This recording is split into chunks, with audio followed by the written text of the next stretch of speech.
നമസ്കാരം. നിങ്ങൾ ഒരു ബിസിനസ് ചെയ്യുന്ന വ്യക്തിയാണോ? എന്നിരുന്നാൽ ഈ വീഡിയോ പൂർണ്ണമായിട്ടും കാണുക, കാണാതെ പോകരുത്. കാരണം പലർക്കും ബിസിനസ്സിൽ നഷ്ടങ്ങൾ വരാറുണ്ട്. നിങ്ങൾ പ്രതീക്ഷിക്കുന്ന ലാഭം നിങ്ങൾക്ക് ലഭിക്കുന്നില്ല. പലരും നമ്മളോട് പറയുന്ന ഒരു ചോദ്യമാണ്, ഇങ്ങനെ ഒരുപാട് വ്യക്തികൾക്ക് നഷ്ടങ്ങൾ സംഭവിക്കുന്നുണ്ട്, പരാജയം സംഭവിക്കുന്നുണ്ട്. ബിസിനസ് തുടങ്ങി 6 മാസത്തിനകം തന്നെ അത് പൂട്ടേണ്ടി വരുന്ന ഒരവസ്ഥയിൽ എത്തിച്ചേരുന്നു. ഇതിനെല്ലാം കാരണം എന്താണ്? നിങ്ങളൊരു കച്ചവടം നടത്തുന്ന വ്യക്തിയാണ്, നിസ്സാരമായി ചെറിയ രീതിയിൽ ഒരു കച്ചവടം നടത്തുന്ന വ്യക്തിയാണെങ്കിൽ പോലും, അല്ലെങ്കിൽ വലിയ ലക്ഷങ്ങളും കോടികളും മുടക്കി കച്ചവടം ചെയ്യുന്ന വ്യക്തിയാണെങ്കിൽ പോലും ഈ വീഡിയോ പൂർണ്ണമായിട്ടും കാണുക. നിങ്ങൾക്ക് മനസ്സിലാക്കേണ്ട ഒരുപാട് കാര്യങ്ങൾ, അല്ലെങ്കിൽ നിങ്ങളുടെ ബിസിനസ്സിൽ വിജയം വരുത്തേണ്ട പല കാര്യങ്ങളും ഇതിൽ പറയുകയാണ്. ആദ്യം നമ്മൾ ശ്രദ്ധിക്കേണ്ടത്, നിങ്ങൾ ഏത് ബിസിനസ് ചെയ്യുന്നു, ആ ബിസിനസ്സിൻ്റെ സ്ഥാപനം അതെവിടെയാണ് എന്ന് നോക്കുക. ആ സ്ഥാപനത്തിൻ്റെ വാസ്തുവിൽ എന്തെങ്കിലും ദോഷമുണ്ടോ എന്ന് വ്യക്തമായി പരിശോധിക്കുക. അത് പരിശോധിച്ചതിന് ശേഷം മാത്രമേ ബിസിനസ്സിന് മുന്നിലേക്ക് പോകുവാൻ പാടുള്ളൂ. അപ്പോൾ ആദ്യമായി സ്റ്റാർട്ട് ചെയ്യുന്നൊരു വ്യക്തിയാണെങ്കിൽ പോലും നമ്മൾ കച്ചവടം ചെയ്യുന്ന സ്ഥാപനത്തിന് വാസ്തു സംബന്ധമായിട്ട് എന്തെങ്കിലും ദോഷമുണ്ടോ, അല്ലെങ്കിൽ നമ്മൾ അതിനെ ഫർണിച്ചർ വർക്കെല്ലാം ചെയ്യുന്ന സമയത്ത് നമ്മൾ ഇരിക്കേണ്ട സ്ഥലം എവിടെയാണ്, പൈസ അതായത് ധനം വരേണ്ട സ്ഥാനം എവിടെയാണ്, ഇതെല്ലാം പരിശോധിക്കുക.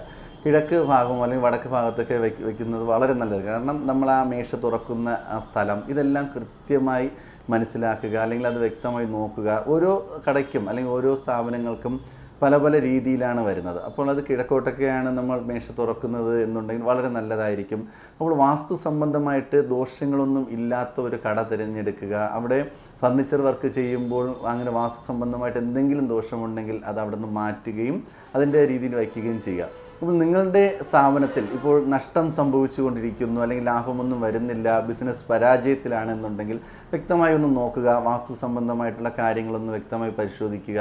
നിങ്ങളിരിക്കുന്ന പൊസിഷൻ ശരി തന്നെയാണോ, അല്ലെങ്കിൽ പൈസ വച്ചിരിക്കുന്ന സ്ഥലം കറക്റ്റ് തന്നെയാണോ, അല്ലെങ്കിൽ അവിടുത്തെ മേശ, അലമാര, അല്ലെങ്കിൽ അവിടുത്തെ ഫർണിച്ചർ എല്ലാം ക്ലിയർ ആണോ എന്ന് പരിശോധിച്ചതിന് ശേഷം മാത്രം മുന്നോട്ട് പോവുക. അങ്ങനെ നിങ്ങൾ ചെയ്തു കഴിഞ്ഞാൽ നിങ്ങൾക്ക് കച്ചവടം വലുതായി കൂടുവാനും ലാഭം ഉണ്ടാക്കാനും എല്ലാം സാധ്യത വളരെ കൂടുതലായി കാണുന്നുണ്ട്. തുടർന്ന് എല്ലാ ദിവസവും നിങ്ങളുടെ സ്ഥാപനം, ഇപ്പോൾ എന്ത് സ്ഥാപനം തന്നെ ആയിരുന്നാലും അവിടെ വിളക്ക് വയ്ക്കുന്നത് വളരെ നല്ലത് തന്നെയായിരിക്കും. നിങ്ങളുടെ ഇഷ്ടദേവത, അല്ലെങ്കിൽ നിങ്ങളുടെ കുടുംബദേവത, അല്ലെങ്കിൽ നിങ്ങൾക്ക് ഇഷ്ടമുള്ള ഈശ്വരൻ, അപ്പോൾ ആരും തന്നെയാകാം, ആ മൂർത്തിയുടെ ഒരു ഫോട്ടോയോ അല്ലെങ്കിൽ മനസ്സിൽ അദ്ദേഹത്തെ വിചാരിച്ചുകൊണ്ട് ഒരു വിളക്ക് വയ്ക്കുന്നത് നല്ലതായിരിക്കും. കൂടുതലും നെയ് വിളക്ക് തെളിയിക്കുന്നത് വളരെ നല്ലതാണ്. കാരണം ബിസിനസ് സ്ഥാപനങ്ങളിലൊക്കെ ഒരു അരമണിക്കൂറായിരിക്കും വിളക്ക് കത്തിക്കുന്നത്. ആ ഒരു സമയത്ത് നമ്മൾ നല്ലൊരു നെയ്യൊക്കെ വാങ്ങിച്ച് ശുദ്ധമായ നെയ്യിൽ വിളക്ക് കത്തിച്ച് കഴിഞ്ഞാൽ ഒരു പോസിറ്റീവ് എനർജി ഉണ്ടാകും. അവിടെ വിഷ്ണു ഭഗവാന്റെ ഒരു സാന്നിധ്യം ഉണ്ടാകും, ഒരു ലക്ഷ്മി ദേവിയുടെ അനുഗ്രഹമുണ്ടാകും. കടയിലുണ്ടാകുന്ന നെഗറ്റീവായ എനർജികൾ ഇല്ലാതെയാകുവാൻ ഈ നെയ്വിളക്ക് കത്തിക്കുന്ന മുഖാന്തരം നമുക്ക് സാധിക്കും. പലരും 2 നേരവും 3 നേരവും ഒക്കെ കടയിൽ വിളക്ക് കത്തിക്കുന്നുണ്ട്. ഈ ഹോട്ടൽ പോലുള്ള സ്ഥാപനങ്ങൾ നടത്തുമ്പോൾ രാവിലെയും ഉച്ചയ്ക്കും വൈകുന്നേരവും ഒക്കെ വിളക്ക് കത്തിക്കുന്ന കാണുന്നുണ്ട്. ഈ ഊണിന് സമയമാകുമ്പോൾ വിളക്കെല്ലാം കത്തിച്ച് വെച്ചിട്ട് ഊണ് സ്റ്റാർട്ട് ചെയ്യുന്നതൊക്കെ കാണാറുണ്ട്. അപ്പോൾ ഇതെല്ലാം നല്ലത് തന്നെയാണ്. അല്ലെങ്കിൽ രാവിലെ മാത്രം കത്തിക്കുക, അല്ലെങ്കിൽ രാവിലെയും വൈകുന്നേരവും കത്തിക്കുക, ഇങ്ങനെ ചെയ്യുന്നത് നല്ലതാണ്. ഒരു പുണ്യതീർത്ഥമെല്ലാം തളിച്ചതിന് ശേഷം വിളക്ക് വയ്ക്കുക. ഏറെ നല്ലത് നെയ് വിളക്ക് കത്തിക്കുന്നതാണ്. നെയ് വിളക്കെല്ലാം കത്തിച്ച് പ്രാർത്ഥിക്കുക. കഴിയും എന്നുണ്ടെങ്കിൽ ഒന്ന് നാമം ജപിക്കുന്നത് നല്ലതാണ്. നമ്മളൊരു ബിസിനസ് സ്ഥാപനം ഇട്ടിരിക്കുന്ന സമയത്ത് നമുക്ക് സമയം കാണില്ല വിളക്ക് വയ്ക്കാൻ അല്ലെങ്കിൽ നാമം ജപിക്കാനൊന്നും. എന്തായാലും വിളക്ക് വയ്ക്കുക. ഒരു 5 മിനിറ്റത്തെ കാര്യമേ കാണുകയുള്ളൂ. നിങ്ങളുടെ ബിസിനസ്സിൽ നഷ്ടം വന്നുകൊണ്ടിരിക്കുകയാണെന്നുണ്ടെങ്കിൽ, പണം വരുന്നില്ല എന്നുണ്ടെങ്കിൽ, വരാനുള്ള എളുപ്പമാർഗ്ഗമാണ് ആദ്യം ഒരു വിളക്ക് വയ്ക്കുക. നെയ് വിളക്ക് തന്നെ കത്തിക്കുക, വളരെ നല്ലതായിരിക്കും. അല്ലെങ്കിൽ ശുദ്ധമായ നല്ലെണ്ണ, ആഴ്ചയിൽ ഒരു ദിവസമെങ്കിലും നെയ് വിളക്ക് കത്തിക്കുന്നത് നല്ലതായിരിക്കും. അങ്ങനെ തെളിയിച്ചിട്ട് നമ്മൾ നമ്മുടെ ആ ഒരു ഇരിക്കുന്ന സ്ഥലത്ത്, നമ്മുടെ മേശയിലോ അല്ലെങ്കിൽ നമ്മൾ ആ ജോലി ചെയ്യുന്ന സ്ഥലത്ത് ഇരിക്കുന്ന സ്ഥലത്ത് ഇരുന്ന് ചെറുതായിട്ടൊന്ന് നാമം ജപിക്കുന്നത് നല്ലതായിരിക്കും. അല്ലെങ്കിൽ നമ്മുടെ മൊബൈൽ ഫോണിൽ തന്നെ ഇപ്പോഴുണ്ട് എല്ലാവർക്കും വിഷ്ണു സഹസ്രനാമോ ലളിതാ സഹസ്രനാമം ഏത് വേണമെങ്കിലും നമുക്ക് ചെയ്യാവുന്നതാണ്. നമുക്കിഷ്ടമുള്ള ദേവത, കൂടുതലും വിഷ്ണു സഹസ്രനാമമൊക്കെ ജപിക്കുന്നത് നല്ലതായിരിക്കും. അല്ലെങ്കിൽ ശിവസഹസ്രനാമം, നമ്മുടെ ഇഷ്ടമുള്ള ദേവത ആരാണോ അവരുടെ സഹസ്രനാമം ഇങ്ങനെ കടയിൽ വളരെ സൗണ്ട് കുറച്ച് നമുക്ക് കേൾക്കാൻ കണക്കിന് ഇങ്ങനെ ഇട്ടിരിക്കുക, നമ്മളും അതിനോടൊപ്പം ചൊല്ലുക. അല്ലെങ്കിൽ ചെറുതായിട്ട് തന്നെ ഇങ്ങനെ പല കടകളും ഞാൻ കണ്ടു. കൂടുതലും മറ്റ് വ്യക്തികളാണ് ഇതിടുന്നത്. കാരണം നമ്മുടെ മുസ്ലിം സഹോദരങ്ങളുടെ കടയിലൊക്കെ പോകുമ്പോഴത്തേക്ക് അവരുടെ നാമങ്ങൾ അല്ലെങ്കിൽ അവരുടെ പ്രാർത്ഥനകൾ കേൾക്കുന്നത് ഞാൻ ഒരുപാട് കടകൾ കണ്ടിട്ടുണ്ട്. നിത്യവും അവരിങ്ങനെ ഇട്ടിരിക്കുകയാണ്. അപ്പോൾ അവർക്ക് അതിൻ്റേതായ ഐശ്വര്യവും അനുഗ്രഹവും വന്നുകൊണ്ടിരിക്കുന്നു. അതുപോലെ തന്നെയാണ് എല്ലാ മതത്തിലും എല്ലാ ദൈവങ്ങൾക്കും ഒരു ശക്തിയുണ്ട്, പോസിറ്റീവ് എനർജിയുണ്ട്. അപ്പോൾ അവരത്രയും ഭക്തിപൂർവ്വം ചെയ്യുമ്പോൾ അവർക്ക് അതിൻ്റേതായ അനുഗ്രഹം ഉണ്ടാകുന്നു, അവരുടെ ബിസിനസ് വളരുന്നു. അതുപോലെ നമുക്കും അതിനേക്കാളും 4 ഇരട്ടി ധനലാഭം ഉണ്ടാകും. നമ്മൾ അതുപോലെ ലളിതാ സഹസ്രനാമമോ വിഷ്ണു സഹസ്രനാമമോ ശിവസഹസ്രനാമമോ അല്ലെങ്കിൽ മഹാലക്ഷ്മിയുടെ സഹസ്രനാമമോ മഹാലക്ഷ്മി അഷ്ടോത്തരമോ ഇതൊക്കെ ഇട്ടിരിക്കുക. വെറുതെ നമ്മുടെ ഫോണിൽ പാട്ടിടുന്നത് പോലെ ഇതിനെ അങ്ങ് പ്ലേ ചെയ്തിട്ടിട്ട് കേട്ടുകൊണ്ടിരിക്കുക. വളരെ നല്ലതായിരിക്കും. നമ്മൾ പ്രതീക്ഷിക്കാതെ നമ്മുടെ സ്ഥാപനം വളരും, ധനപരമായ ലാഭമുണ്ടാകും, നമുക്ക് നേട്ടമുണ്ടാകും. നമ്മൾ പ്രതീക്ഷിക്കുന്നതിന് കൂടുതൽ ഒരു മാസം നിങ്ങളിങ്ങനെ ചെയ്യുക. നമ്മുടെ വരുമാനം കഴിഞ്ഞ മാസത്തിൽ എങ്ങനെയായിരുന്നു, ഈ മാസം എങ്ങനെയാണ് എന്നൊക്കെ നോക്കുന്നത് വളരെ നല്ലതായിരിക്കും. അതുപോലെ കടയിൽ വളരെ ശുദ്ധമായ രീതിയിൽ, അതായത് എന്നും തന്നെ ക്ലീൻ ചെയ്യുക. പൊടിയോ വലകളോ വരാത്ത രീതിയിൽ കട പൂർണ്ണമായിട്ടും ക്ലീൻ ചെയ്യുക. നമ്മുടെ മേശ ക്ലീൻ ചെയ്യുക. കേഷിടുന്ന ആ ഒരു സ്ഥലത്ത് ശുദ്ധമായി എല്ലാ ദിവസവും ശുദ്ധമായി ക്ലീൻ ചെയ്യുകയും അതിൽ തീർത്ഥം തളിക്കുകയും അതിനോടൊപ്പം തന്നെ അക്ഷതം അല്ലാന്നുണ്ടെങ്കിൽ ഒരു അരി ഒരു ചെറിയൊരു തട്ടത്തിൽ ഒരു ചെറിയൊരു ബൗളിൽ കുറച്ച് അരിയും അതിൽ മഞ്ഞളും പച്ചമഞ്ഞളൊക്കെ അതിലിട്ട് വെച്ചിരിക്കുന്നത് ധനപരമായി വരുമാനം വരുവാൻ ഒരുപാട് നന്മ ഉണ്ടാകുന്നതാണ്. അതോടൊപ്പം തന്നെയാണ് നിങ്ങൾ യന്ത്രങ്ങൾ ഈ വിളക്ക് വയ്ക്കുന്നിടത്ത് ചെയ്യുന്നത് നല്ലതായിരിക്കും. നിങ്ങൾക്കിപ്പോൾ വരുമാനം വളരെ കുറവാണ്, ബിസിനസ് നടക്കുന്നില്ല എന്നുണ്ടെങ്കിൽ കുബേര യന്ത്രം ചെയ്തു വയ്ക്കാം, ലക്ഷ്മി ദേവിയുടെ യന്ത്രം ചെയ്തു വയ്ക്കാം, അല്ലെങ്കിൽ സുദർശന യന്ത്രം ചെയ്തു വയ്ക്കാം. അതുമല്ല ഒട്ടും തന്നെ വരുമാനം വരുന്നില്ല, നമുക്കൊരു നേട്ടവും ഉണ്ടാകുന്നില്ല, നഷ്ടങ്ങളാണ് വന്നുകൊണ്ടിരിക്കുന്നു എന്നുണ്ടെങ്കിൽ സർവ്വവശ്യ യന്ത്രമൊക്കെ ചെയ്തു വയ്ക്കാം. ബിസിനസ് സ്ഥാപനങ്ങൾക്ക് വളരെ നല്ലത് തന്നെയായിരിക്കും. അതായത് നമ്മളുടെ ഒരു ജംഗ്ഷനിൽ നമ്മളിരിക്കുന്ന സ്ഥാപനം അതുപോലത്തെ ഒരു 5 സ്ഥാപനം അതിന് ചുറ്റും തന്നെ കാണും.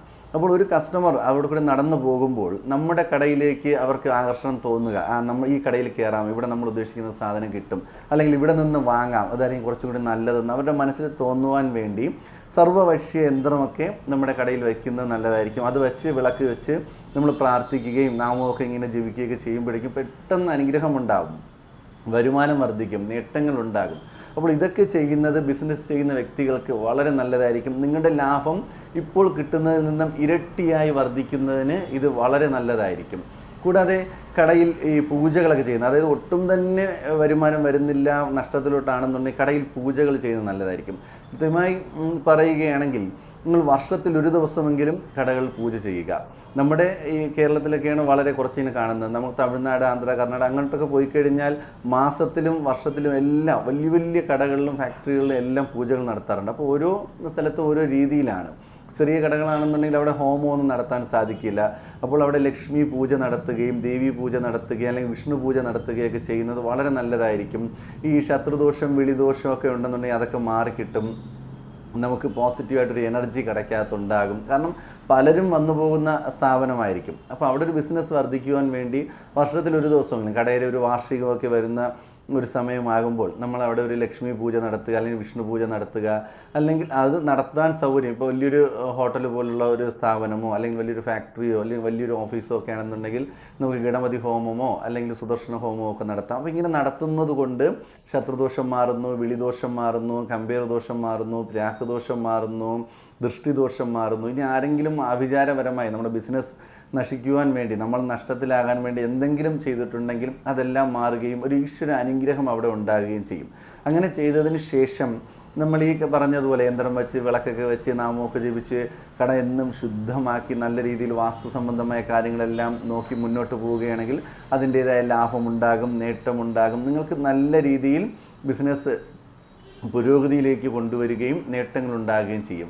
ഈ സ്ഥാപനം നടത്തുന്ന വ്യക്തി അല്ലെങ്കിൽ നമ്മളവിടുത്തെ മാനേജറായിരിക്കും, അല്ലെങ്കിൽ നമ്മളായിരിക്കും അവിടെ നോക്കി നടത്തുന്നത്. നമുക്ക് നഷ്ടങ്ങളാണ് ഇങ്ങനെ വന്നുകൊണ്ടിരിക്കുന്നതെന്ന് മനസ്സിലായി കഴിഞ്ഞാൽ നിങ്ങൾ നിത്യവും ക്ഷേത്രത്തിൽ പോവുക. പോയിട്ട് നമ്മുടെ കടയുടെ പേരിൽ ഇപ്പോൾ ഒരു വിഷ്ണു ക്ഷേത്രത്തിലൊക്കെ പോവുകയാണെന്നുണ്ടെങ്കിൽ ഒരു ഭാഗ്യസൂത്ത പുഷ്പാഞ്ജലിയോ അല്ലെന്നുണ്ടെങ്കിൽ കാര്യസിദ്ധി പൂജയോ അങ്ങനെ എന്തെങ്കിലുമൊക്കെ നടത്തുക. അങ്ങനെ നടത്തിയതിന് ശേഷം അതിൻ്റെ പ്രസാദം വാങ്ങിച്ചുകൊണ്ടുവന്ന് കടയിൽ നമ്മുടെ ആ ക്യാഷ് ഡ്രോയർ അടുത്തൊക്കെ വച്ചിരിക്കുന്നതും പോസിറ്റീവ് എനർജി ആയിരിക്കും. നമുക്ക് വരുമാനം ഉണ്ടാകും. കടയിലുള്ളൊരു പ്രസാദമൊക്കെ നമ്മുടെ അമ്പലത്തിൽ നിന്നൊരു പ്രസാദം കൊണ്ടുവന്ന് കടയിൽ വെച്ചിരിക്കുന്നത് നല്ലതായിരിക്കും. എല്ലാ ദിവസവും രാവിലെ കടയുടെ പേരിൽ ഒരു പുഷ്പാഞ്ജലിയെങ്കിലും കഴിപ്പിക്കുന്നത് നല്ലതായിരിക്കും. തുടർന്ന് നമ്മളൊരാഴ്ചയിൽ ഒരു ദിവസം ഒരു നാളികേരം എടുത്ത് കടയെ ഒഴിയുകയോ അല്ലെങ്കിൽ അതിന് ഒന്ന് പ്രദർശനം ചെയ്യുകയോ ചെയ്തിട്ട് കൊണ്ടുവന്ന ഗണപതി ഭഗവാന്റെ നടയിൽ വെച്ച് തൊഴുത് പ്രാർത്ഥിച്ച് ആ നാളികേരം പൊട്ടിക്കുകയൊക്കെ ചെയ്തു കഴിഞ്ഞാലും നമുക്ക് തടസ്സങ്ങളുണ്ടെങ്കിൽ മാറിക്കിട്ടും, ഒരുപാട് ബിസിനസ് ഉണ്ടാകും, നഷ്ടങ്ങൾ വരാതെ മുന്നോട്ട് പോകുവാനും സാധിക്കും. ഏറ്റവും പ്രധാനം ഈ നടത്തുന്ന ആൾ നിങ്ങളുടെ ജാതകം ഒന്ന് പരിശോധിക്കുക. നിങ്ങളുടെ ജാതകത്തിൽ 9ാം ഭാവാധിപൻ, അതായത് നിങ്ങളുടെ ഭാഗ്യാധിപൻ എങ്ങനെയാണ്, ഏത് രാശിയിലാണ് നിൽക്കുന്നത്, നേട്ടങ്ങൾ ഉണ്ടാക്കുന്ന ജാതകമാണോ, ബിസിനസ് ചെയ്തു കഴിഞ്ഞാൽ നമുക്ക് രക്ഷപ്പെടുവാൻ സാധിക്കും, ഇതെല്ലാം പരിശോധിച്ചതിന് ശേഷം മാത്രമേ ബിസിനസ്സിലേക്ക് ഇറങ്ങുവാൻ പാടുള്ളൂ. അപ്പോൾ ബിസിനസ് ചെയ്യുന്ന വ്യക്തിക്ക് ലാഭമുണ്ടായില്ല എന്നുണ്ടെങ്കിൽ ഉടൻ തന്നെ ജാതകം പരിശോധിക്കുക. ഇപ്പോഴത്തെ സമയം നോക്കുക. നിങ്ങളുടെ സമയം മോശമാണ് എന്നുണ്ടെങ്കിൽ ഒരിക്കലും നിങ്ങൾ അതിലോട്ട് വലിയ എമൗണ്ടുകൾ ഇൻവെസ്റ്റ് ചെയ്യരുത്. അപ്പോൾ സമയം കൊള്ളാമെന്നുണ്ടെങ്കിൽ ധൈര്യമായിട്ട് ഇൻവെസ്റ്റ് ചെയ്യാം. അതിൻ്റേതായ പരിഹാരങ്ങളെല്ലാം ചെയ്ത് മുന്നോട്ട് പോകുന്നത് നല്ലതായിരിക്കും. അപ്പോൾ ജാതകം പരിശോധിക്കുക. 9ാം ഭാവാധിപൻ എങ്ങനെയാണെന്ന് നോക്കുക, അത് കർമാധിപൻ എങ്ങനെയാണെന്ന് നോക്കുക, 10ാം ഭാവാധിപത്തിൽ ഗ്രഹം ഉച്ചത്തിലാണോ നീചത്തിലാണോ ഇതെല്ലാം പരിശോധിക്കുക. നമുക്ക് വരുന്ന വരുമാനം എങ്ങനെയാണെന്ന് 11ാം ഭാവത്തിൽ നമുക്ക് വരുമാനം വരാൻ യോഗമുണ്ടോ എന്നെല്ലാം നോക്കുക. ചിലപ്പോൾ ബിസിനസ് നടക്കും, ദൈവാനുഗ്രഹമുണ്ട്, പക്ഷെ വരുമാനം ഒന്നും കാണില്ല. കാരണം 12ാം ഭാവത്തിലൊക്കെ ചിലവ് കൂടുതലായിരിക്കും, നമുക്ക് കിട്ടുന്ന വരുമാനം അത്രയും ചിലവായിക്കൊണ്ടിരിക്കും. അപ്പോൾ ജാതകം വ്യക്തമായി പരിശോധിച്ചതിന് ശേഷം മാത്രമേ ബിസിനസ്സിൽ ഇറങ്ങാവൂ. ചെയ്യുന്ന ആളിന് നഷ്ടമുണ്ടെങ്കിൽ ജാതകമൊന്ന് പരിശോധിക്കുന്നത് വളരെ നല്ലത് തന്നെയായിരിക്കും. ചിലപ്പോൾ ഒരു കാലഘട്ടം, ചിലപ്പോൾ 1 വർഷം 6 മാസമായിരിക്കും ബുദ്ധിമുട്ട്. ആ ഒരു സമയം കഴിയുമ്പോൾ നമുക്ക് ഉയർച്ചയുണ്ട്. അപ്പോൾ അതുവരെ ഒന്ന് അഡ്ജസ്റ്റ് ചെയ്ത് പോകേണ്ടി വരും. അപ്പോൾ അതെല്ലാം പരിശോധിച്ച് മുന്നോട്ട് പോകുന്നത് നമുക്ക് വളരെ നല്ലത് തന്നെയായിരിക്കും. അതിനോടൊപ്പം തന്നെ നമ്മൾ ഒരു പ്രശ്നം വെച്ചൊക്കെ നോക്കുക, നമുക്ക് ഈശ്വര അനുഗ്രഹമുണ്ടോ എന്നൊക്കെ നോക്കുക. ഈശ്വര അനുഗ്രഹമുണ്ട് എന്നുണ്ടെങ്കിൽ, അല്ലെങ്കിൽ ആ സമയത്ത് മോശമാണെന്നുണ്ടെങ്കിൽ ആ സമയത്ത് ഇറങ്ങാതിരിക്കുന്നതൊക്കെ വളരെ നല്ലത് തന്നെയായിരിക്കും. കൂടാതെ നമുക്ക് ശത്രുദോഷം, വിളിദോഷം, ഗംഭീരദോഷം ഇങ്ങനെയൊക്കെ ഉണ്ടോയെന്നെല്ലാം പരിശോധിച്ചതിന് ശേഷം നമ്മളൊരു ബിസിനസ് സ്റ്റാർട്ട് ചെയ്യുകയോ അല്ലെങ്കിൽ ആ ബിസിനസ് തുടർന്ന് നടത്തിക്കൊണ്ട് പോവുകയോ ചെയ്ത് കഴിഞ്ഞാൽ നമുക്ക് നല്ല രീതിയിൽ ധനലാഭം ഉണ്ടാകും, ബിസിനസ്സിൽ നേട്ടമുണ്ടാകും, പുരോഗതി ഉണ്ടാകും. നിങ്ങൾക്ക് 1 വർഷത്തിനകം തന്നെ അതുപോലെ മറ്റൊരു ബിസിനസ് സ്ഥാപനം ഇടുകയും ബിസിനസ്സിൽ ഉയർച്ചയിലെത്തുവാനും സാധിക്കും. അപ്പോൾ ഇവിടെ നമ്മൾ ജാതകം നോക്കി പറഞ്ഞു കൊടുക്കുന്ന പലരോടും പറയുന്ന കാര്യം തന്നെയാണ്. നല്ല സമയമാണെങ്കിൽ ധൈര്യമായിട്ട് ഇറങ്ങാൻ പറയും. നിങ്ങൾക്ക് നല്ലൊരു മാറ്റം ഉണ്ടാകുകയും ചെയ്യും, ഉറപ്പായും വിജയം ഉണ്ടാകുകയും ചെയ്യും. അപ്പോൾ ചെയ്യേണ്ടത് ആദ്യം വാസ്തു സംബന്ധമായ കാര്യങ്ങൾ പരിശോധിക്കുക. നിങ്ങളുടെ ജാതകത്തിൽ നിങ്ങൾക്ക് നല്ല സമയമാണോ, ദോഷങ്ങളുണ്ടോ എന്ന് പരിശോധിക്കുക. തുടർന്ന് സ്ഥാപനങ്ങളെല്ലാം നല്ല ക്ലീനായി വൃത്തിയായി വയ്ക്കുക. എല്ലാ ദിവസവും വിളക്ക് വയ്ക്കുക. നെയ്വിളക്കൊക്കെ ആണെങ്കിൽ ഏറെ ഉത്തമമായിരിക്കും. അതിനോടൊപ്പം നല്ല ശക്തിയുള്ള യന്ത്രങ്ങൾ കടയിൽ വെച്ച് പൂജിക്കുന്നതെല്ലാം നല്ലതായിരിക്കും. ഈ വിളിദോഷം, ദൃഷ്ടിദോഷമൊക്കെ മാറുന്നതിന് വേണ്ടി, ശത്രുദോഷമൊക്കെ മാറുന്നതിന് വേണ്ടി കടയിൽ പൂജയൊക്കെ ചെയ്യുന്നത് വളരെ നല്ലതായിരിക്കും. അതിനോടൊപ്പം ക്ഷേത്ര ദർശനം നടത്തുക. ഒരു നാളികേരം എല്ലാം എടുത്ത് നിങ്ങളുടെ കടയിൽ വച്ചിരിക്കുക, വിളക്ക് കത്തിക്കുന്നിടത്ത് വച്ചിരിക്കുക. തുടർന്ന് ഒരാഴ്ച കഴിഞ്ഞിട്ട് ഈ നാളികേരം കൊണ്ടുവന്ന് ഭഗവാന്റെ നടയിൽ വെച്ച് തൊഴുത് പ്രാർത്ഥിച്ച് അതിനെ പൊട്ടിച്ചതിന് ശേഷം വീണ്ടും ഒരു നാളികേരം വിളക്ക് വെച്ചിരിക്കുന്നത് വയ്ക്കുക. അപ്പോൾ നമുക്ക് എന്തെങ്കിലും ശത്രുദോഷമോ കമ്പയർ ദോഷമോ ഉണ്ടെങ്കിൽ അതെല്ലാം മാറിക്കിട്ടും. അപ്പോൾ ഇങ്ങനെയുള്ള എന്തെങ്കിലുമൊക്കെ ദോഷങ്ങൾ നിങ്ങളുടെ സ്ഥാപനത്തിലുണ്ട് എന്നുണ്ടെങ്കിൽ മാറാൻ വളരെ നല്ലതാണ്. പൂജകളെല്ലാം കഴിപ്പിക്കുകയും ക്ഷേത്ര ദർശനം ചെയ്യുകയും ചെയ്യുന്നത് വളരെ നല്ലതായിരിക്കും. ഇത്രയും കാര്യങ്ങൾ വളരെ ശ്രദ്ധയോടുകൂടി നിങ്ങൾ നോക്കി മുന്നോട്ട് പോവുകയാണെന്നുണ്ടെങ്കിൽ നിങ്ങൾക്ക് നല്ല രീതിയിൽ ബിസിനസ്സിൽ ലാഭമുണ്ടാകുകയും നേട്ടമുണ്ടാകുകയും വിജയമുണ്ടാകുകയും നിങ്ങൾക്ക് നല്ല വരുമാനത്തോടു കൂടി മുന്നോട്ട് പോകുവാൻ സാധിക്കും.